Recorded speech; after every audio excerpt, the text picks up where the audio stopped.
When the Department of War released its fifth batch of files on the 7th of August, two headlines came out of it. One was a 500-foot silent triangle over Bagram Airfield. I made an episode about that one. This is the other, and I think it is the more interesting of the two for a reason that has nothing to do with how strange it is. It is about a ship. In 2021, in the Gulf of Oman, the crew of a United States Navy vessel reported a group of objects around them. The description that has attached itself to this case is 2 words long, and those 2 words are why it is being talked about. Cold orbs. Now, before I go anywhere near what that means, I want to do the thing I always do because it matters more here than usual. I want to separate the file from the phrase, because the phrase is doing an enormous amount of work and almost none of it is coming from the record. Let me start with what is actually documented.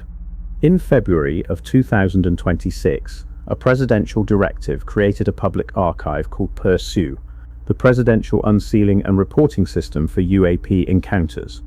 Its job is to find government records about unidentified anomalous phenomena, review them, declassify what can be declassified, and publish them on a rolling basis at a government web address anyone can visit. Between the 8th of May and the 7th of August 2026, 5 batches came out, several hundred records spanning the 1940s to the present day. That is a genuinely significant thing, and I have said so every time I have covered it. For most of the history of this subject, the complaint was that the files were locked away. That complaint is now substantially less true than it was 2 years ago.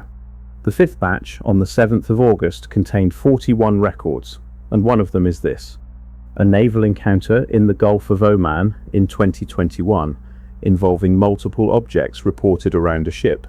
Here is what the release supports. There was a ship. There was a crew. Something was reported. It went into an official record, and that record has now been published under a presidential directive. Every one of those things is real and checkable. Now here is what the release does not support, and this is the part I want to spend the episode on. It does not establish what the objects were. It does not establish that they were cold. And it does not establish that anything measured their temperature at all. Let me explain why that last point is the entire case. The word cold in this context is not a description somebody wrote down after looking at something. It is an inference from an instrument. Modern naval and aviation sensors are, very often, infrared. They do not see light, they see heat. And what they display is not a photograph. It is a map of thermal contrast, rendered in black and white, with a setting that decides whether hot appears bright or hot appears dark. That setting has a name. It is called white hot or black hot.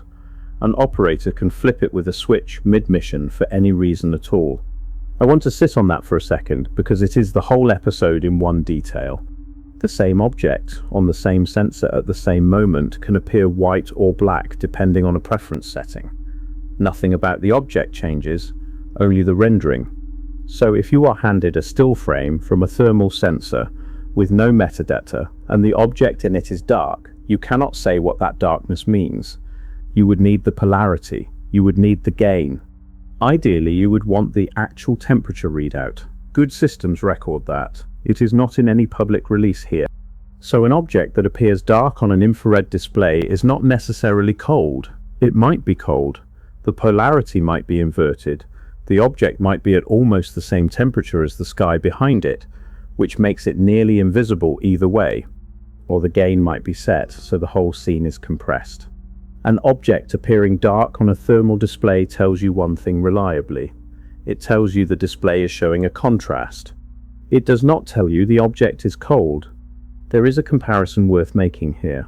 On a normal camera, a black car and a white car photograph differently. You would never conclude from that picture that one of them is a different temperature. A thermal camera gives you exactly that kind of image. The property being rendered is heat rather than color, and crucially you cannot tell by looking whether the scale has been flipped. And here is why that matters more than any other detail in this case. An object with no heat signature is genuinely extraordinary. Anything that moves through air by pushing against it gets warm. Engines get hot. Skin friction gets hot.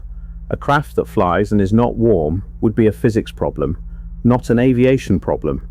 So the word cold, if it were established, would be the single most important word in the entire Pursuit archive.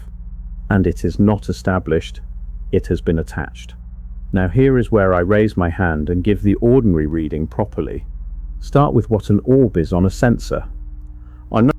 A point source of light, or of thermal contrast, at long range, through a lens, does not look like whatever it actually is. It looks like a disc. Every time, regardless of shape. That is not a failure of the equipment. It is what optics do. A distant point of anything, seen through any aperture, spreads into a small round blob. Astronomers deal with this constantly. It is why stars look like discs in a telescope, when stars are not disc-shaped at all. So when a sensor operator reports orbs, the roundness may be telling you about the object, or it may be telling you about the lens. From a still frame, you very often cannot separate the two. Second, consider where this happened. The Gulf of Oman sits at the mouth of the Strait of Hormuz. It is one of the most militarily crowded pieces of water on the planet. Multiple navies operate there simultaneously. It is dense with commercial shipping. It is within drone range of several coastlines. The single most likely thing above a warship in that water in 2021 is a drone. I want to be careful about how I say that. It is not a dismissal. It is a description of the environment. That region saw a very large amount of unmanned activity in exactly that period. Small aircraft were being operated there by multiple parties, routinely, including at night. And a small drone, at range, at night, on an infrared sensor, produces precisely this kind of report. A handful of points of contrast. Moving in formation, no obvious engine glare, at an altitude nobody can pin down. If you were designing a scenario to generate exactly this file, you would design that one. And there is a second thing about a drone that fits uncomfortably well. A small electric drone is genuinely not very hot. It has no combustion engine. Its motors run warm, not hot, and at range that difference disappears into the background.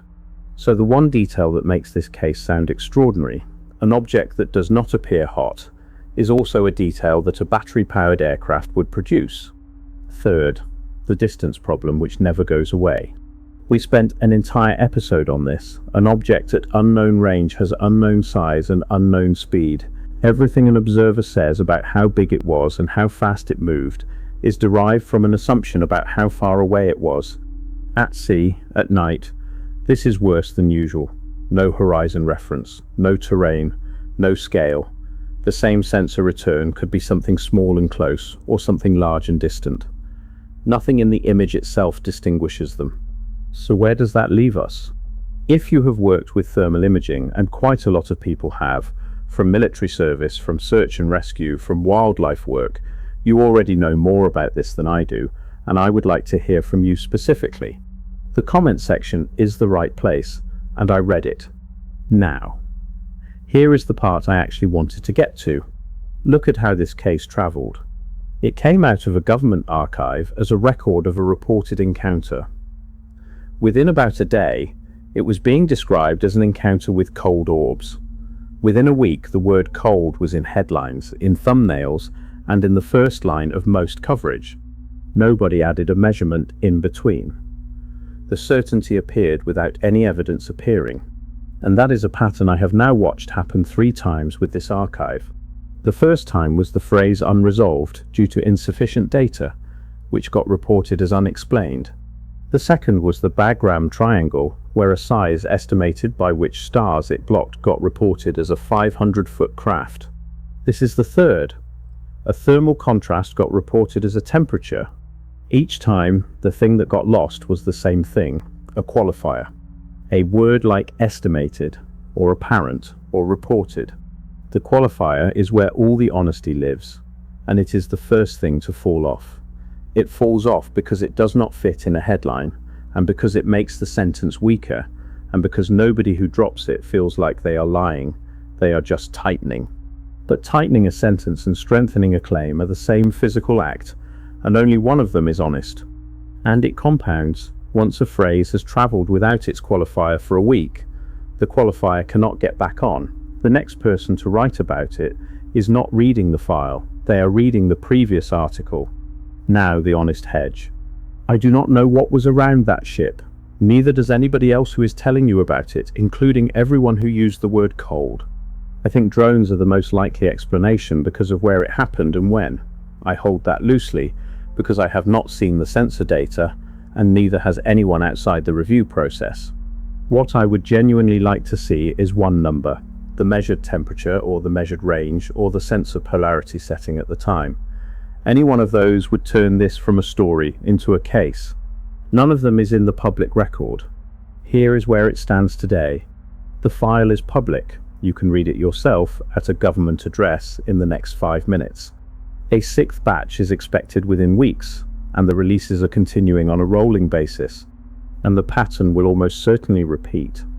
Something in that batch will have a phrase attached to it that sounds like a measurement and is not one. So here is the one thing I would ask, and it is the same thing I asked last time.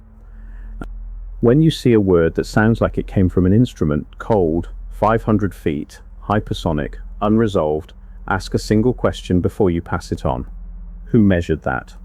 If the answer is nobody, then it is not a finding. It is a description. And descriptions are worth having, and worth taking seriously, and worth publishing in a government archive. They are just not the same thing as evidence, and the difference between those two is the only thing this channel is actually about.